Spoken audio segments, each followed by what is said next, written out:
Halo semua, perkenalkan nama saya Giri Kimanta Sembiring dengan nomor NPM 248320132. Saya dari kelas 4 manajemen di Universitas Medan Area.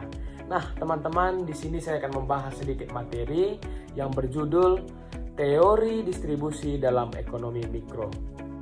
Kita masuk ke materi kita yaitu teori distribusi dalam ekonomi mikro. Adapun isi materi yang akan dibahas pada video kali ini yaitu pengertian distribusi dalam ekonomi, teori distribusi ekonomi mikro, faktor-faktor yang mempengaruhi distribusi pendapatan, implikasi teori distribusi dalam ekonomi mikro, peran distribusi dalam ekonomi, dan juga kesimpulan.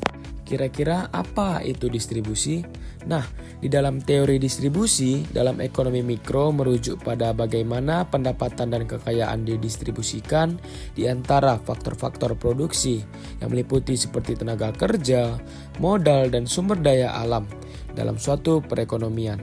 Faktor utama teori ini adalah bagaimana pendapatan yang dihasilkan oleh produksi barang dan jasa dibagikan kepada pemilik faktor produksi, yaitu pekerja atau tenaga kerja, pemilik modal, dan pemilik sumber daya alam. Ada beberapa konsep utama dalam teori distribusi, yaitu yang pertama upah atau wages, pendapatan yang diterima oleh pekerja sebagai imbalan atas tenaga kerjanya. Yang kedua adalah bunga atau interest, yang dimana imbalan yang diterima oleh pemilik modal seperti uang yang diinvestasikan dalam perusahaan sebagai imbalan atas penggunaan modal.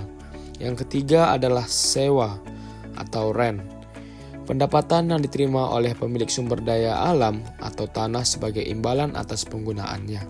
Yang keempat adalah keuntungan atau profit, pendapatan yang diterima oleh pemilik perusahaan atau pengusaha yang mengelola faktor produksi untuk menghasilkan barang dan jasa. Adapun teori-teori distribusi yang pertama yaitu teori marginalisme atau teori upah dan keuntungan, dan kedua teori distribusi berdasarkan faktor produksi. Yang pertama yaitu marginal. Di dalam teori marginalisme, distribusi pendapatan diatur oleh nilai tambah yang diberikan oleh setiap unit faktor produksi. Konsep nilai marginal digunakan untuk menjelaskan bagaimana faktor produksi dibayar berdasarkan kontribusi mereka terhadap hasil total. Yang kedua yaitu teori diatribusi. Teori ini berpendapat bahwa pendapatan faktor produksi yang terdiri dari tenaga kerja, modal, dan tanah didasarkan pada produktivitas marginal masing-masing faktor tersebut. Setiap faktor produksi dibayar sesuai dengan kontribusinya terhadap total output. Masuk ke materi berikutnya yaitu faktor yang mempengaruhi distribusi pendapatan. Yang pertama ada faktor produksi yang terdiri dari tenaga kerja dan modal. Tenaga kerja, upah yang diterima oleh pekerja dipengaruhi oleh kualifikasi, keterampilan, pengalaman, dan permintaan terhadap tenaga kerja di pasar. Pekerja dengan keterampilan lebih tinggi atau di sektor dengan permintaan tinggi umumnya memperoleh pendapatan lebih besar. Kedua, modal.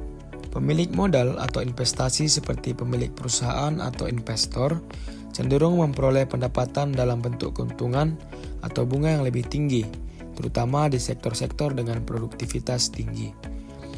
Yang kedua dipengaruhi oleh faktor pendidikan dan keterampilan. Semakin tinggi tingkat pendidikan dan keterampilan seseorang sangat menentukan tingkat pendapatan yang dapat diperoleh. Mereka yang memiliki pendidikan tinggi dan keterampilan yang lebih baik cenderung mendapatkan pendapatan yang lebih tinggi.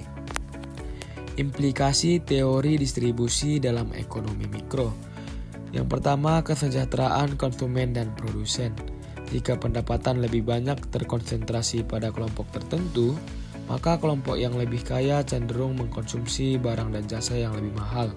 Sementara kelompok yang lebih miskin mungkin terhambat dalam konsumsi mereka. Ketimpangan distribusi pendapatan dapat mempengaruhi permintaan agregat dan pada gilirannya pertumbuhan ekonomi. Peran distribusi dalam ekonomi mikro. Yang pertama yaitu pengalokasian sumber daya. Distribusi pendapatan yang adil dan efisien berperan dalam pengalokasian sumber daya dalam perekonomian. Jika pendapatan atau kekayaan terkonsentrasi pada segelintir orang atau sekelompok, maka hanya sedikit pihak yang memiliki akses untuk membeli barang dan jasa. Hal ini dapat menyebabkan pengurangan permintaan agregat dan menciptakan ketidakseimbangan dalam alokasi sumber daya. Sebaliknya, distribusi yang lebih merata dapat meningkatkan permintaan yang mendorong produksi dan pertumbuhan ekonomi secara keseluruhan. Yang kedua, keputusan produksi dan konsumsi. Distribusi pendapatan mempengaruhi keputusan produksi dan konsumsi di pasar. Produksi barang dan jasa disesuaikan dengan pola konsumsi masyarakat yang sebagian besar bergantung pada bagaimana pendapatan didistribusikan. Sebagai contoh, jika sebagian pasar pendapatan terkonsentrasi pada kelompok kaya, produsen akan lebih fokus pada barang mewah atau premium. Sebaliknya, distribusi yang lebih merata memungkinkan lebih banyak konsumen barang dan jasa pokok yang mempengaruhi jenis produksi dan investasi yang dilakukan oleh produsen. Yang ketiga, teori upah dan faktor produksi. Dalam ekonomi mikro, distribusi berperan dalam menentukan harga dan alokasi faktor-faktor produksi yang terdiri dari tenaga kerja, modal, dan tanah. Upah yang diterima pekerja atau imbalan untuk faktor produksi lainnya dipengaruhi oleh distribusi pendapatan dalam perekonomian. Faktor-faktor produksi yang langka atau sangat dibutuhkan cenderung mendapatkan imbalan yang lebih besar. Dengan demikian, distribusi pendapatan menentukan insentif bagi individu untuk menawarkan tenaga kerja, modal, dan tanah dalam produksi. Nah, dari materi ini dapat kita buat kesimpulan bahwa distribusi adalah proses atau cara pembagian barang, jasa, pendapatan atau sumber daya lainnya di antara individu, kelompok, atau sektor dalam suatu perekonomian. Dalam konteks ekonomi, distribusi menggambarkan bagaimana hasil produksi atau kekayaan di dalam masyarakat, serta bagaimana faktor-faktor produksi seperti tenaga kerja, modal, dan tanah diakses dan diberikan imbalan sesuai dengan kontribusinya. Distribusi sangat penting dalam ekonomi karena mempengaruhi kesejahteraan sosial, stabilitas ekonomi, dan pertumbuhan yang inklusif. Distribusi yang adil dan merata membantu mengurangi ketimpangan sosial dan ekonomi, meningkatkan kualitas hidup masyarakat, serta memperkuat stabilitas sosial ketika pendapatan dan kekayaan dibagi secara lebih merata.